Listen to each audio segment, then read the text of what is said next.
चित्रविचित्र लोक आहे, नवरा कुठे बायको कुठे, कधी सत्तेमध्ये, कधी आमच्या सपोर्टनी, कधी भाजपच्या सपोर्टनी, कधी कोणाच्या सपोर्टनी काय काय राजकारण करत असतात. त्याने मला ही 100 रुपयाची साडी पाठवली फुलकटासारखी. हे पाठवला. हे काय आहे? हा पोहा आहे. हे मुरमुऱ्याचे पाकिट आहेत 2. हा डब्बा मोठा दिसला पाहिजे म्हणून 2 मुरमुऱ्याचे पाकिट आहे. याच्यामध्ये हे सोयाबीन पाठवलाय. हे बिस्किट. हे मला असं वाटतं हे शाळांमध्ये जे काही वाटप होतं ना, त्या शाळांमध्ये त्याचं हे तेल पण त्याचंच वाटलं जातं. शाळांमध्ये जे काही अन्न वाटप होतं ते आहे. साखरेचं एक पुडा आहे. एक कायचा आहे? मिठाचा आहे बहुतेक हा पुडा.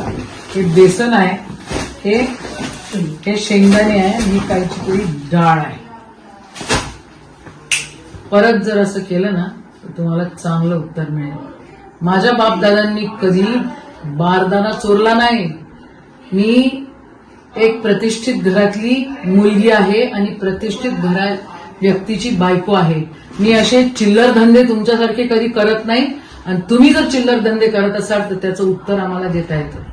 शेतकऱ्यांची दिवाळी काळी गेलेली आहे. अरे हरामखोरांनो, तुम्हाला जर ह्या प्रकारे तुम्हाला जर आमचा अपमान करायचा असेल तर त्याला काय अर्थ उरतो का? तुम्हाला जर काय किराणा द्यायचा असेल, काय करायचं असेल तर शेतकऱ्यांच्या घरी जे त्यांचे पैसे दिलेले नाहीयेत ते द्या ना तुम्ही. हे काय लावलेलं आहे भानगडी?